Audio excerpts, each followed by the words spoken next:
할렐루야. 사랑하는 대강의 가족 여러분, 오늘 하루도 하나님의 말씀과 동행하는 삶이 되길 소망합니다. 오늘 함께 나눌 하나님의 말씀은 여호수아 16장 5절에서 10절 말씀입니다.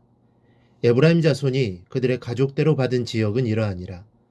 그들의 기업의 경계는 동쪽으로 아다로 낫달에서 위 베도론에 이르고, 또 서쪽으로 나아가 북쪽 믹무다에 이르고, 동쪽으로 돌아 다하나 실로에 이르러 야노와 동쪽을 지나고, 야노에서부터 아다롯과 나아가로 내려가 여리고를 만나서 요단으로 나아가고, 또 다푸아에서부터 서쪽으로 지나서 가나 시내에 이르나니 그 끝은 바다라.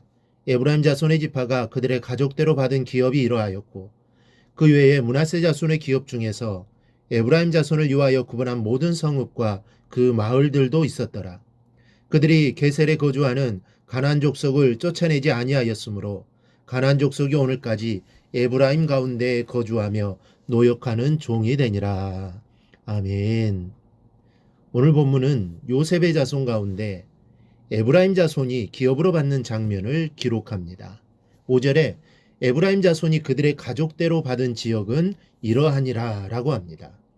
그런데 가만히 생각해 보면 순서가 바뀌었다는 것을 알 수 있습니다. 원래는 므낫세가 먼저 기업을 받아야 합니다. 왜냐하면 그가 요셉의 장자이고 에브라임이 차자이기 때문입니다. 그럼에도 불구하고 성경은 에브라임이 먼저 기업을 받고 있습니다. 에브라임이 차자임에도 불구하고 왜 이런 일이 발생한 것일까요? 이는 야곱의 예언이 성취된 것입니다. 창세기 48장에 보면 이런 사건이 나옵니다. 야곱이 병이 들었습니다. 요셉은 아버지가 병들었다는 소식을 듣고 므낫세와 에브라임 두 아들을 데리고 아버지를 찾아갑니다. 이때 야곱은 두 손자를 축복해 주기 위하여 앞으로 데려오라 합니다. 당시 야곱은 나이가 많아 늙고 눈이 어두워서 잘 보지 못하는 때였습니다. 요셉은 자신의 왼손으로 므낫세를 잡고 오른손으로 에브라임을 잡고 야곱 앞에 섭니다.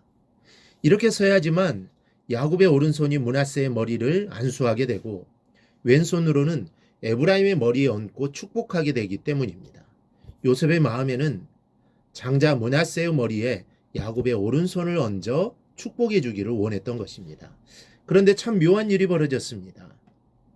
야곱의 눈이 어두워져 누가 누구인지 판단할 수 없었음에도 불구하고 두 손자를 축복할 때 손을 어긋나게 하여 머리에 얹었습니다. X자로 손을 엇갈리게 하여 에브라임의 머리에 우수가 얹어지고 므낫세의 머리에 자수가 얹어지게 한 상태에서 축복을 한 것입니다. 요셉이 이것을 못마땅하게 여겨 야곱의 오른손을 므낫세에게 얹고 축복해달라고 요청을 했습니다. 하지만 야곱은 거절합니다. 그리고 이렇게 말합니다. 그의 아버지가 허락하지 아니하며 이르되 나도 안다 내 아들아 나도 안다.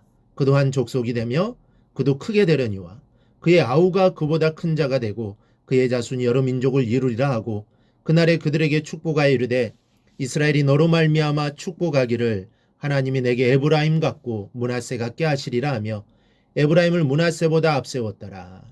에브라임이 형 므낫세보다 큰 자가 될 거라는 겁니다. 이렇게 해서 에브라임은 큰 복을 받아 기업을 분배받았습니다. 그런데 에브라임이 하나님 앞에서 잘못한 것이 있었습니다. 하나님께서 가나안 족속을 모두 진멸하라고 하셨는데 가나안 사람들을 종으로 부리고 있었던 것이죠. 10절을 보면 그들이 게셀에 거하는 가나안 족속을 쫓아내지 아니하였으므로 가나안 족속이 오늘까지 에브라임 가운데에 거주하며 노역하는 종이 되니라. 가나안 족속이 오늘까지 에브라임 가운데 거하며라고 말합니다. 공동번역에는 섞여 살았다라고 말합니다. 완전히 없애야 할 사람들과 섞여 살면서 그들을 종으로 부렸습니다. 그 결과 에브라임 지파를 중심으로 한 북왕국 이스라엘은 가나안족의 우상 숭배에 물들어 저들의 우상을 섬기고 타락하다가 하나님의 심판을 받아 멸망당하게 된 것입니다. 처음 가나안 족속을 종으로 부리며 살 때는 좋았던 점들이 많았을 것입니다. 여러분 그렇지 않겠습니까? 일도 시키고 청소도 시키고 실컷 부리며 살 수 있었으니 이 얼마나 좋았겠습니까? 그런데 조금씩 우상 풍습에 젖어 죄를 짓다가 부패하여 북이스라엘 전체가 아수르에 멸망당하는 비극을 맞게 된 것입니다. 하나님 말씀에 대한 불순종이 이처럼 큰 비극을 초래할 줄 누가 알았겠습니까? 오늘 본문의 교훈을 통해 순종과 불순종의 결과가 얼마나 큰 차이가 있는지 우리는 깨달아야 할 것입니다. 순종이 제사보다 낫다고 했습니다.